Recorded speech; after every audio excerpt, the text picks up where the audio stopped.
بسم اللہ الرحمن الرحیم الرحمن علم القرآن.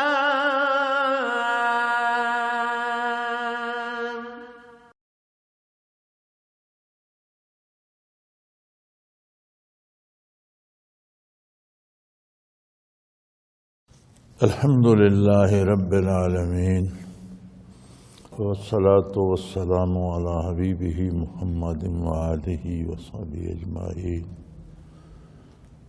اعوذ باللہ من الشیطان الرجیم. بسم اللہ الرحمن الرحیم. انتم اشد خلقا ام السماء بناها رفع سمكها وسواها وأغطش ليلها وأخرج ضحاها والأرض بعد ذلك دحاها أخرج منها ماءها ومرعاها والجبال أرساها متاعا لكم ولأنعامكم. اللهم سبحانك لا علم لنا إلا ما علمتنا إنك أنت العليم الحكيم. مولاي صل وسلم دائما ابدا على حبيبك خير الخلق كلهم. فرمایا انسانوں، تمہیں دوبارہ زندہ کرنا یا مرنے کے بعد تمہیں پھر بنانا یہ مشکل ہے، یا آسمانوں کا بنانا اس سے عظیم تر کام ہے. کتنی وسیع کائنات ہے آسمانوں میں، کتنا بڑا نظام ہے، کتنی مخلوق ہے ان میں، اور کس طرح کا مضبوط نظام ہے جو اپنی تخلیق سے چل رہا ہے، جب تک اللہ چاہے گا چلتا رہے گا، جس میں کوئی کسی نہ وقت میں کوئی تاخیر و تقدیم ہے، نہ کام میں کوئی تقدیم و تاخیر ہے. ایک ایک ذرے کا انتظام و انصرام وہاں سے ہو رہا ہے. ہر ذرہ، ہر جھونکا ہوا کا، ہر قطرہ بارش کا اپنی اپنی جگہ پہنچ رہا ہے. ہر چیز تخلیق ہو رہی ہے، بن رہی ہے، فنا ہو رہی ہے. یہ بہت مشکل کام ہے یہ ایک انسان کا دوبارہ پیدا کر دینا. تو جو رب قدیر یہ سب کام ہر آن تمہارے سامنے کرتا ہوا نظر آ رہا ہے، وہ دوبارہ تمہیں کیسے نہیں بنا سکتا؟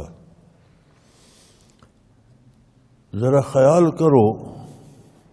رفعہا سمکاہا فسواہا، کس طرح اس کی بلندیوں کو مضبوط کر دیا. کوئی دیوار ہے نہ ستون، کوئی آسرا ہے نہ ٹیک، کسی جگہ پر وہ ٹکا ہوا نہیں ہے، لیکن اس کی بلندیاں قائم ہیں، جب تک اللہ چاہے گا قائم رہیں گی. فسواہا، پھر اس کا سارا نظام ایسا درست کر دیا کہ آج تک کبھی اس میں کوئی خرابی پیدا نہیں ہوئی، نہ ہوگی. وَأَغْطَشَ لَيْلَهَا وَأَخْرَجَ ضُحَاهَا، اس نے ایسا نظام شمسی قائم کر دیا جب سماوی میں کہ رات ڈھانپ لیتی ہے ہر چیز کو، اور دن ہر شے کو روشن کر دیتا ہے. یہ سارا نظام سماوی ہے، آسمانوں سے کنٹرول ہو رہا ہے. زمین پر تو اس کا کوئی کنٹرول ٹاور نہیں ہے، کوئی بیٹری نہیں ہے، کوئی کنٹرول سسٹم نہیں ہے، کوئی آپریٹر نہیں بیٹھا ہوا. اللہ کی قدرت اسے کنٹرول کر رہی ہے. اگر اس میں ایک ایک لمحے کی بھی تقدیم و تاخیر ہوتی تو سارا نظام تلپٹ ہو جاتا. لیکن کب سے چل رہا ہے، کبھی کوئی اس میں رتی برابر کوئی خرابی، کوئی فرق، کبھی مرمت کی ضرورت، کبھی کوئی پیش آئی. وَالْأَرْضَ بَعْدَ ذَلِكَ دَحَاهَا، پھر یہ سارا نظام بنانے کے بعد، یعنی پہلے اس نے آسمانی نظام کو ترتیب دیا، شب و روز بنا دیے، پھر زمین کو پھیلایا۔ زمین ایک نقطہ تھا جہاں بیت اللہ شریف ہے، پھر اس کو پھیلا کر 7 براعظم بنا دیے۔ پانی پانی تھا اور ایک نقطہ سا تھا، اس نقطہ پر بیت اللہ ہے، یہ مرکز ہے زمین کا، بیت اللہ شریف۔ پھر اسے پھیلا کر وسیع زمینیں بنا دیں، اور پھر ایسا قادر مطلق ہے کہ یہ سارا پانی جو سمندروں کا ہے، کڑوا تلخ نمکیات سے بھرا ہوا، لیکن اخرج منہا ماءہا، زمین سے شیریں چشمے جاری کر دی۔ سارے اس کڑوے سمندر پر ہے زمین، لیکن اس میں سے شیریں چشمے جاری کر دیے۔ وہ مرعاہا، اور اس میں سے طرح طرح کے چارے اور سبزہ اگا دیا، جانوروں کی غذا بنا دی، پرند چرند ہر چیز اس میں سے کھا رہی ہے۔ والجبال ارساہا، اور کس طرح پہاڑوں کا بوجھ کتنی خوبصورتی سے ٹکا دیا۔ ایسا عجیب منظر بنا دیا کہ لوگ دور دور سے پہاڑوں کو دیکھنے آتے ہیں۔ یوں تو عجیب لگنے چاہیے تھے کہ ہموار زمین ہے اور اس پر ٹیلے اور پہاڑ بنا دیے تو بدنما ہو جاتی، لیکن اس نے ایسے سجائے کہ وہ زمین کو برابر بھی رکھتے ہیں، ڈولنے بھی نہیں دیتے۔ پھر بے شمار خزانوں سے بھر دیے، ان پر برف جمتی ہے، دریا چشمے بنتے ہیں، بے شمار معدنیات ان میں، سونے چاندی سے لے کر زر و جواہر تک، اور تیل اور دھاتیں اور کوئلے اور پتہ نہیں کیا کیا ان میں خزانے سمو دیے، ظاہری حسن سمو دیا، لوگ دیکھ دیکھ کر حیران ہوتے رہتے ہیں، خوبصورتی بنا دی۔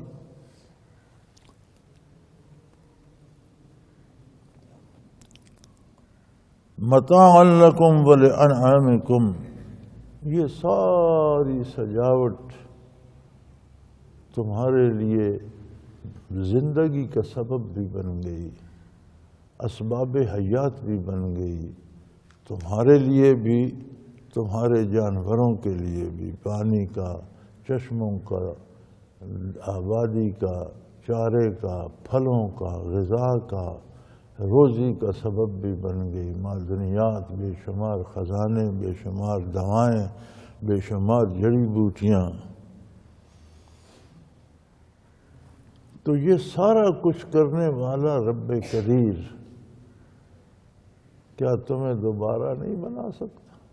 کیا مشکل ہے پھر اس کے لیے بنانا؟ فَإِذَا جَاءَتِ الطَّامَّةُ الْكُبْرَىٰ، ایک دن جب بہت بڑی آفت آئے، اس سارے وسیع نظام کو تباہ کر کے رکھ دے گی۔ یہ بڑے بڑے پہاڑ ریت کی طرح، جس طرح غبار فضا میں اڑتا نظر آتا ہے، اس طرح غبار بن کے اڑ جائیں گے، ستارے سورج چاند جھڑ جائیں گے، نظام سماوی تباہ ہو جائے گا، تو زمین کا کیا حشر ہوگا۔ یوم یتذکر الانسان ما سعیٰ، اس دن ہر کوئی اپنے کیے کو یاد کرے گا۔ آج تو اندھا دھند ہم کر رہے ہیں نا، لیکن جو بھی کر رہے ہیں اس دن یاد آئے گا کہ میں نے کیا سوچا، کیا کمایا، کیا کھایا، کیا کیا، بھلا کیا یا برا کیا۔ وَبُرِّزَتِ الْجَحِیمُ لِمَن یَرَاہُ، دوزخ کو بھی میدان حشر میں سامنے لا دیا جائے گا کہ اب دیکھو، یہ ہے دوزخ جس کے بارے تمہیں رہتا تھا کہ دوزخ کہاں ہے، کیسی ہوگی، اب دیکھ لو، یہ سامنے دوزخ ہے۔ وَأَمَّا مَن طَغَىٰ وَأَثَرَ الْحَيَاةَ الدُّنْيَا فَإِنَّ الْجَحِيمَ هِيَ الْمَأْوَىٰ، جس نے بغاوت کی، سرکشی کی، اور دنیا کی زندگی کو، عیش و عشرت کو اطاعت الہی پر ترجیح دی، اس کا ٹھکانہ دوزخ میں ہوگا۔ یہ بڑی عجیب بات ہے اور بڑی توجہ طلب ہے۔ انبیاء علیہ الصلاۃ والسلام جب دنیا میں مبعوث ہوتے ہیں، یا آقا نامدار صلی اللہ علیہ وسلم جب تشریف لائے، تو وہ صرف عقیدہ اور عبادت نہیں لائے۔ جہاں تک عقیدے اور عبادت کا تعلق ہے، یہ مشرکین کے لیے بھی قابل قبول تو نہیں تھا، لیکن قابل برداشت تھا۔ وہ قبول نہیں کرتے تھے، لیکن وفد بھیجتے تھے نبی کریم صلی اللہ علیہ وسلم کی خدمت میں کہ آپ اپنے عقیدے پہ رہیے، ہمارا اپنا باپ دادا کا جو عقیدہ ہے ہم اس پہ رہیں گے، آپ اپنے پہ رہیے۔ آپ اپنے بتوں کی پوجا کرتے ہیں، آپ اپنے رب کی عبادت کیجئے جس طرح آپ چاہتے ہیں، لیکن جو ہمارا نظام حیات ہے، جو سسٹم ہے، جو قوانین ہے، اسے مت چھیڑیے۔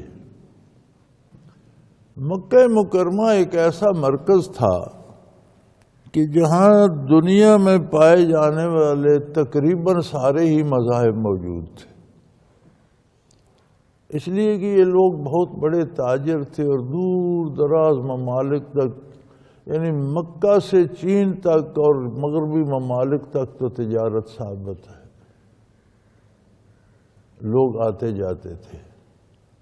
تو جہاں جہاں دنیا میں جو مذہب انہیں ملتا وہاں سے لے آتے، تو کوئی کسی مذہب پہ تھا، کوئی کسی پہ تھا، کوئی بتوں کو پوجنے والے بھی ایک بت کو نہیں بیت اللہ میں بھی تو انہوں نے 360 بت رکھے ہوئے تھے، کوئی ایک کو پوجتا، کوئی دوسرے کو، کوئی تیسرے کو، کوئی چوتھے کو۔ پھر ہر خاندان نے اپنا بت بنایا ہوا تھا، ہر خاندان میں ہر گھر نے اپنا بت بنا، ہر گھر میں 5 فرد میں 5 نے اپنے اپنے بت بنائے ہوئے تھے۔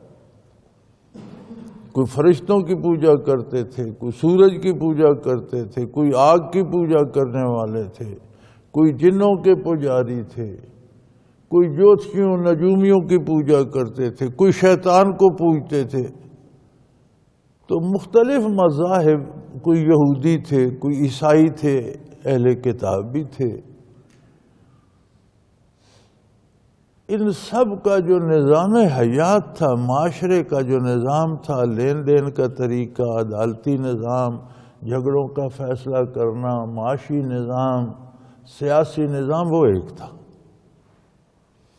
لہذا وہ بھی وفد بھیجتے تھے کہ آپ اگر بے شمار مذاہب ہیں تو ایک نیا مذہب آ گیا، چلو آپ اپنے عقیدے کے مطابق جسے آپ اللہ کہتے ہیں آپ اس کی پوجا کریں، جس طرح آپ چاہتے ہیں اس طرح کریں۔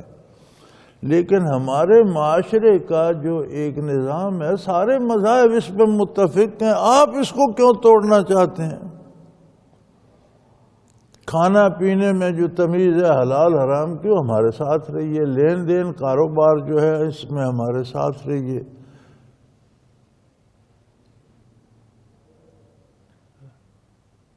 تو حقیقی دین تو عملی زندگی کا نام ہے نا۔ عبادات کس لیے؟ عبادات دین کا بہت اہم حصہ ہے، لیکن عبادت کا حاصل کیا ہے؟ عبادت کیوں کی جاتی ہے؟ کیا اللہ کو ہمارے سجدوں کی محتاجی ہے؟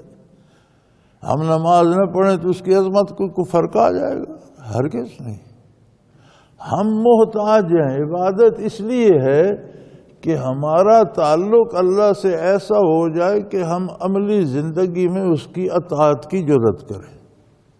ان الصلاۃ تنہی عن الفحشاء والمنکر، یقیناً نماز برائی اور بے حیائی سے روکتی ہے۔ یعنی عملی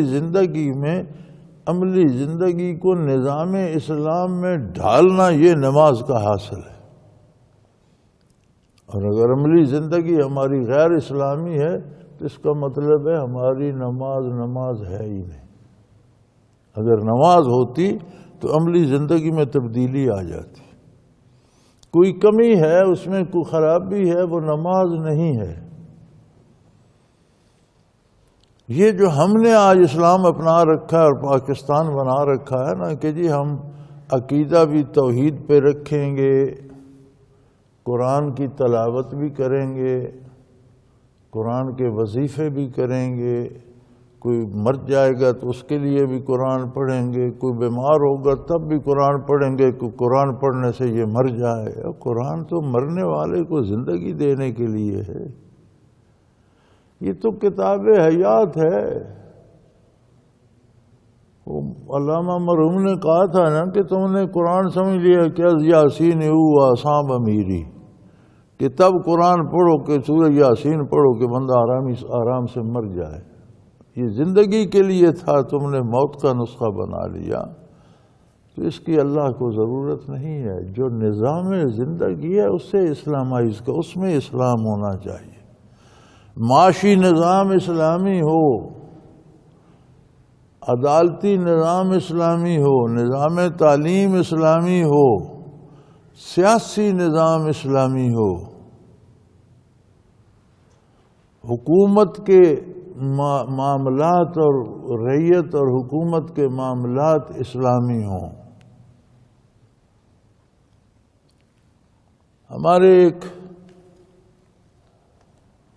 سیاستدان تھے بہت پائے کے، ایک دفعہ مجھ پہ انہوں نے سوال کیا کہ جی لوگ نمازیں بھی پڑھتے ہیں، اذانیں بھی ہوتی ہیں، قرآن کریم کے ختم بھی ہوتے ہیں، روزے رکھتے ہیں، حج کرتے ہیں، عمرے کرتے ہیں، زکوٰۃ دیتے ہیں، پھر یہ کیا شور ہے؟ دینی جماعتیں کہتی ہیں اسلام نافذ کرو۔ اسلام کہاں نافذ نہیں ہے؟ ہر بندے کی زندگی میں اسلام موجود ہے، تو اس نعرے کی سمجھ نہیں آتی۔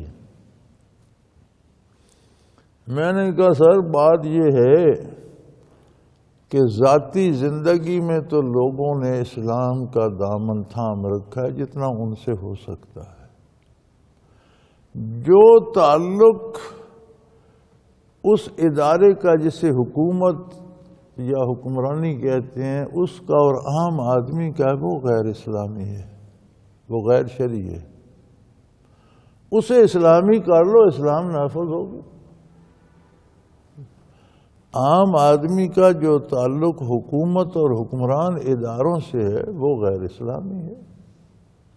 ہمارے نظام تعلیم میں سب کچھ ہے، بکواسیات تک ہیں، خرافات ہیں، تصویریں کیسے بنانی ہیں، رنگ کیسے بھرنے، ہم پہلی کے بچے کو بتانا شروع کرتے ہیں۔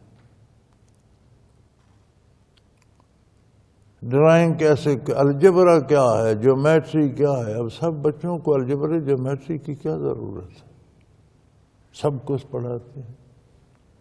کبھی کسی کلاس میں کوئی اللہ کا تصور، کوئی آخرت کی بات، کوئی دین کا تصور، کوئی تعارف اپنا کہ تم کون ہو، مسلمان کسے کہتے ہیں، اسلام کیا ہے، کوئی ہے؟ پریپ سے لے کر پی ایچ ڈی تک کہیں کوئی ہے؟ تو کیا فائدہ؟ تو جب تک یہ اسلام سارا یہ نظام اسلامی نہیں ہوگا، فراڈ ہے، دھوکہ ہے اپنے آپ کے ساتھ۔ فرمایا ایسا کہ اما من طغا، یہ باغی ہیں، بغاوت کرتے ہیں، اللہ کے باغی ہیں۔ اثر الحیات الدنیا، کیوں اسلام نافذ نہیں کرتے؟ دنیا کی عیش و عشرت اور لذت کے لیے۔ اسلام آ جائے تو جو حق ایک جھگی نشین کا اور فقیر کا ہے اتنا ہی حق ایک بادشاہ کو بھی دیتا ہے۔ اسلام یہ گوارا نہیں کرتا کہ ایک بادیہ نشین تو دال ساگ کھائے اور بادشاہ مرغن نہیں، وہ کہتا ہے شاہ و گدا کو ایک طرح کی غذا ملے گی، شاہ و گدا کو ایک طرح کا علاج ملے گا، شاہ و گدا کے بچے ایک سکول میں پڑھیں گے، شاہ و گدا کو ایک طرح کا انصاف ملے گا۔ ہمارے بادشاہوں کو یہ کب گوارا ہے؟ انہیں تو چھینک آئے تو یہ یورپ اور امریکہ میں جا ٹھہرتے ہیں، جی چیک اپ کرانا ہے۔ او یار یہ کہتے ہو اتنے ہسپتال، تو آپ کے لیے کوئی ہسپتال نہیں ہے؟ 4 ٹکے ان کے پاس ہوں تو وہاں جا کر سوئٹزرلینڈ میں جمع کراتے ہیں، تو ہمیں یہاں کہتے اتنا بینکنگ سسٹم ہمارا، بینک اتنا ترقی کر گیا، ہمارا اشاریہ اتنا اوپر چلا گیا۔ یار وہ سارا ہمارے لیے اشاریہ چلا گیا، تمہارے لیے کوئی نہیں، کیوں ان بینکوں میں پیسے نہیں رکھتے؟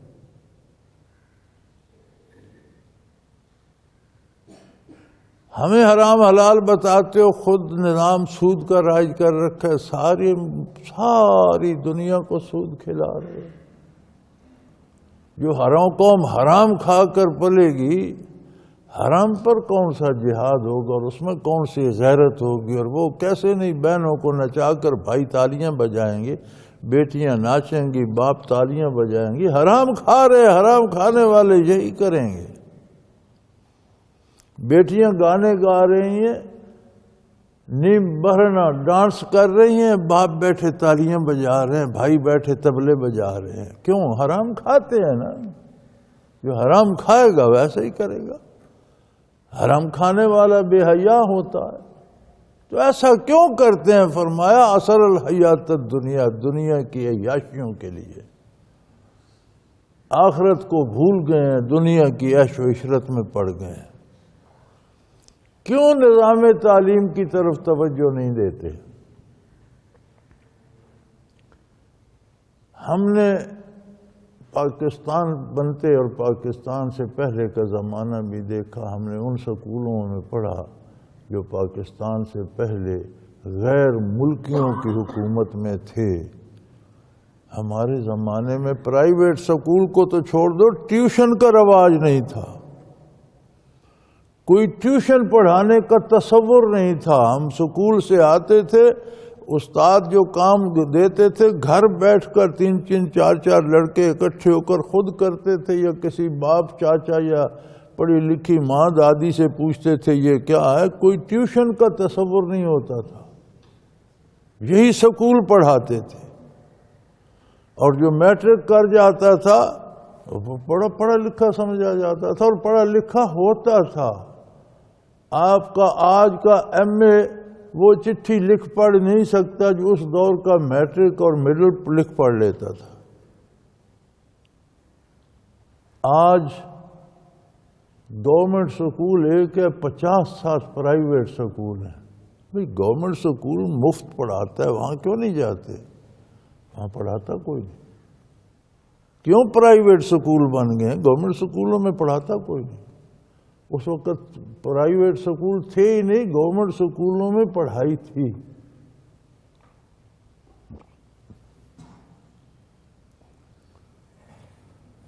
قوم کو بغیر علم کے علم سے دور رکھو، قوم کو معاشی تنگی میں مبتلا رکھو، قوم کو مختلف بیماریوں میں مبتلا رکھو، ہسپتال ٹھیک نہ کرو، معیشت ٹھیک نہ کرو، تعلیم ٹھیک نہ کرو، یہ جاہل رہیں گے، تمہارے ماتحت رہیں گے، تم عیش کرو گے۔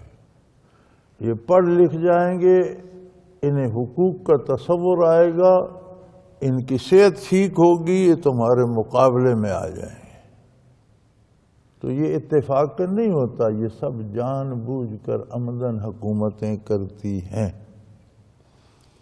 اپنے بچوں کو تو پڑھنے کے لیے دوسرے ملکوں میں بھیج دیتے ہیں، کہتے ہیں جوان آدمی باہر سے پڑھ کر آ گیا تو اس پر تنقید نہ کہ یہ جوان آدمی باہر سے پڑھ کر آتے ہیں تو ہمارے جو ہیں جوان یہ تو یہاں دھکے کھاتے پھرتے۔ ان کے بچے باہر سے پڑھ کر آتے ہیں اور اسلام آباد میں لینڈ کرتے ہیں اور منسٹر یا وزیر اعظم یا صدر بن جاتے ہیں۔ ہمارے بچے یہیں دھکے کھاتے رہتے ہیں اور ساری عمر مفلسی کی چکی میں پستے رہتے ہیں۔ تو فرمایا وَأَمَّا مَنْ طَغَىٰ، جن لوگوں نے بغاوت کی اللہ سے۔ یہ کیا ہے؟ اللہ کی مخلوق پر ظلم، اللہ سے بغاوت ہے۔ نمازیں تو یہ میں نے حکمرانوں کے ساتھ نمازیں پڑھی ہیں، نمازیں پڑھ، بلکہ ہم نے کئی دفعہ پڑھی تو وزیر اعظم صاحب نے جا نماز سمیٹے۔ اس طرح تو بڑے اچھے ہیں، نمازیں تو پڑھ لیتے ہیں، لیکن عملی زندگی میں اسلام کو قریب نہیں پھٹکنے دیتے۔ تو اللہ کو ان نمازوں کی کیا ضرورت ہے؟ وَعَصَرَ الْحَيَاةَ الدُّنْيَا، دنیا کی عیش و عشرت میں کھو گئے، آخرت کا حساب نہیں کیا، دنیا کو اپنے لیے پسند کر لیا۔ فَإِنَّ الْجَحِيمَ هِيَ الْمَأْوَىٰ، تو یہ دوزخ اب ان لوگوں کا ٹھکانہ ہے، یہ جو سامنے کر دی گئی ہے یہ ان لوگوں کی رہائش ہے۔ وہ خود تو جائیں گے ہی، خود تو ڈوبیں گے صنم، تم کو بھی لے ڈوبیں گے۔ وہ خود تو جائیں گے، ہمیں بھی لے ڈوبے، ہم بھی اللہ کے دین کا دامن چھوڑ کر انہی سے چمٹے ہوئے ہیں کہ یہی ہمیں نجات دلائیں گے، یہیں سے ہمیں کچھ ملے گا۔ اور کم از کم ہم تو سمجھ جاتے کہ یہ تو ہمارا مستقبل بھی تباہ کر رہے ہیں، ہمارا دین بھی چھین رہے ہیں، ایمان بھی چھین رہے ہیں، تو ایک اسلامی انقلاب آ جاتا، ہم اپنے اندر انقلاب لاتے تو پورے ملک میں انقلاب آ جاتا۔ ہماری امیدیں بھی تو اللہ کو چھوڑ کر حکمرانوں سے وابستہ ہیں، اور ہر بندہ اس کے پیچھے نعرے لگا رہا ہے، وہ اس کے پیچھے نہ۔ یار مجھے حیرت ہوتی ہے کہ جوان بیٹیوں کو کپڑے پہنا کر، بنا سنوار کر، میک اپ کرا کے سیاسی جلسوں میں بھیج دیتے ہیں، شام کو شکوہ کرتے ہیں جی بیٹی کو چھیڑا گیا۔ تو تم نے بیٹی کو بنا سنوار کر اس خچروں کے دفیلے میں بھیجا کیوں؟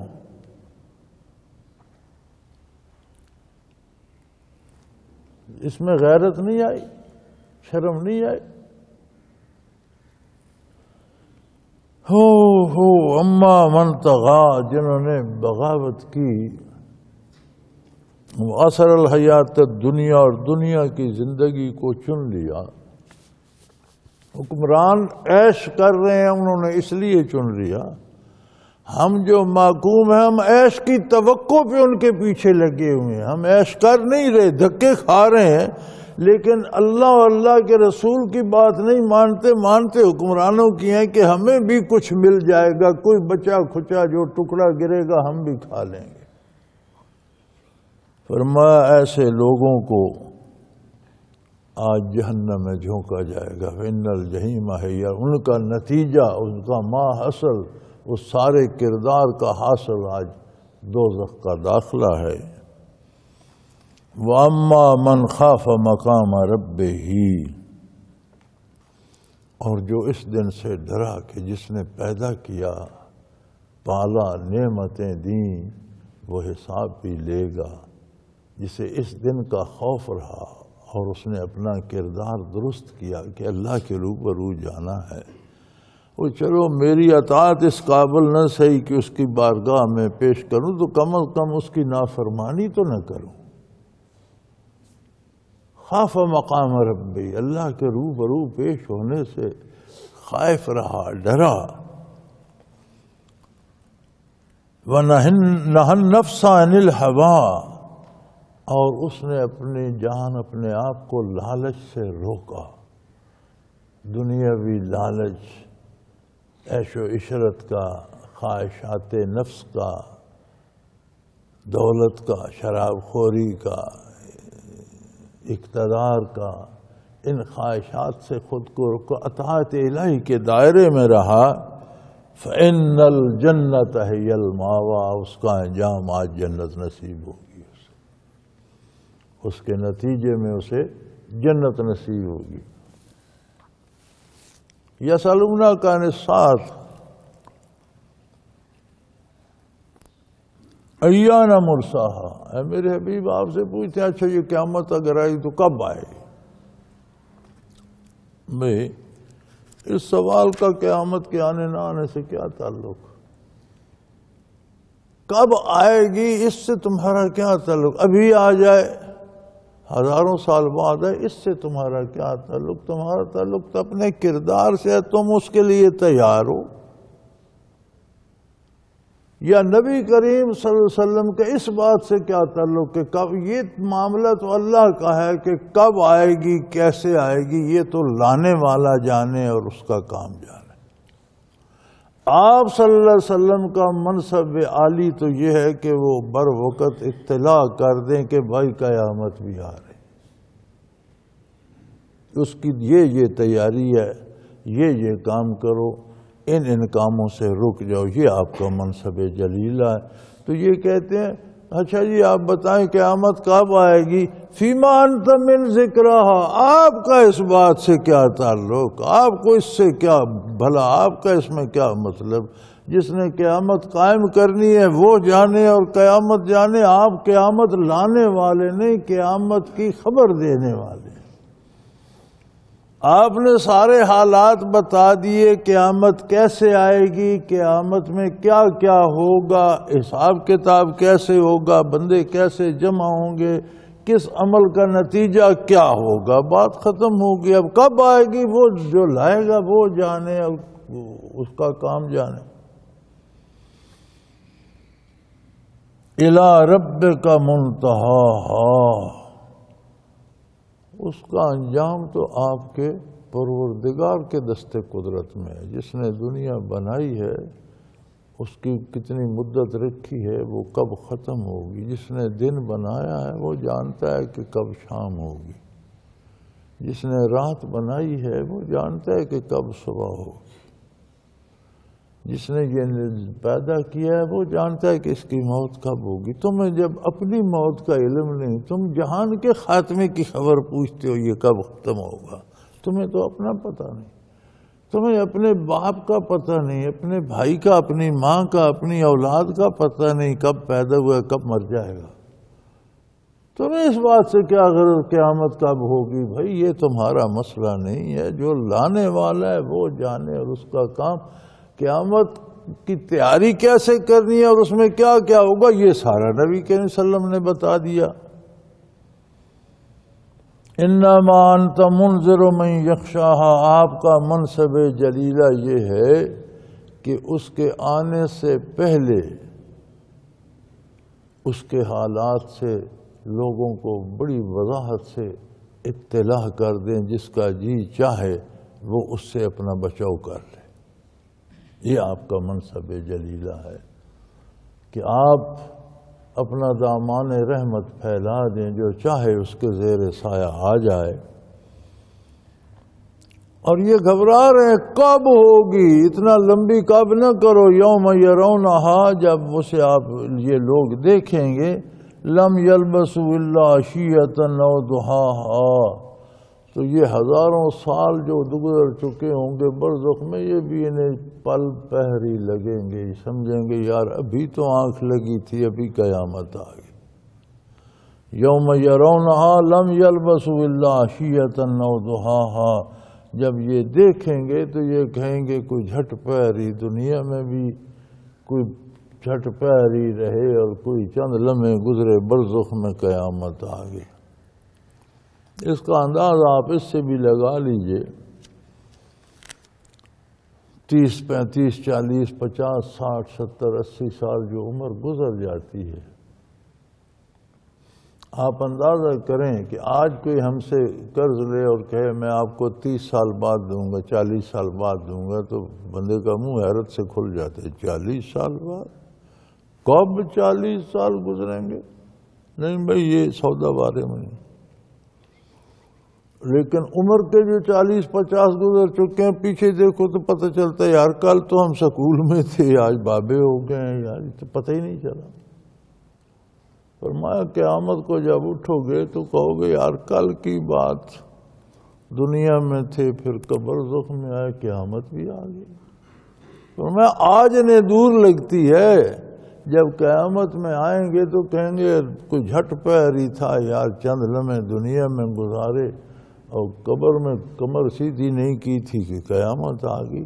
لہذا جلدی کی کوئی ضرورت نہیں ہے، گھبرائیں نہیں۔ ہاں آپ کا منصب جلیلہ یہ تھا کہ آپ نے سارے حقائق ارشاد فرما دیے، قیامت میں کیا کیا ہوگا، اس کی تیاری کیا ہے اور اس کے لیے کیا کرنا چاہیے۔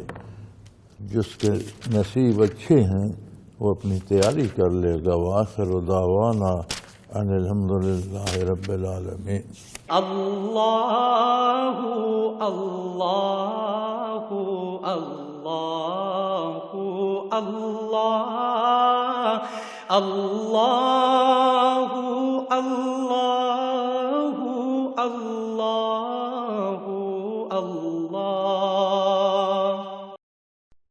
حضرت امیر محمد اکرم آوان مد ظلہ العالی دارالعرفان منارہ ضلع چکوال میں سالہ سال سے قرآن و حدیث کے اوپر خطابات کر رہے ہیں اور سلسلہ نقشبندیہ اویسیہ کے مطابق لوگوں کو ذکر الہی کی تربیت دے رہے ہیں۔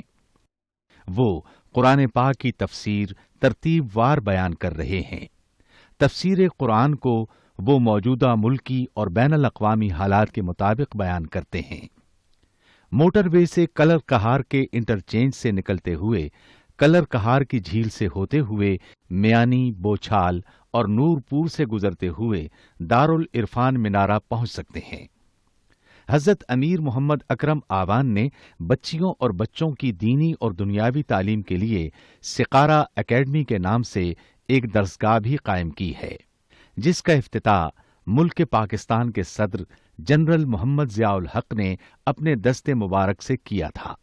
وہ تمام احباب جو اسلام کی طلب رکھتے ہیں ان سے گزارش ہے کہ دارالعرفان منارہ ضلع چکوال میں امیر محمد اکرم آوان صاحب کے خطابات سے مستفید ہوں۔ وہ ہر جمعے کو نماز سے پہلے بیان فرماتے ہیں۔ ہر ماہ کی پہلی اتوار کو ماہانہ اجتماع ہوتا ہے جس میں آپ خصوصی خطاب فرماتے ہیں اور پاکستان کے چاروں صوبوں سے احباب اس اجتماع میں شرکت کرتے ہیں۔ اس کے علاوہ یہاں سال میں 2 مرکزی اجتماعات بھی ہوتے ہیں، ایک رمضان المبارک میں اعتکاف کا اجتماع اور دوسرا جولائی اور اگست میں 40 دن کا اجتماع ہوتا ہے جس میں روحانی تربیت کی جاتی ہے۔ اپنا خون سیماب دے کر اتنا ہم کر جائیں گے، نام آقا کا چمن میں پھر رقم کر جائیں گے۔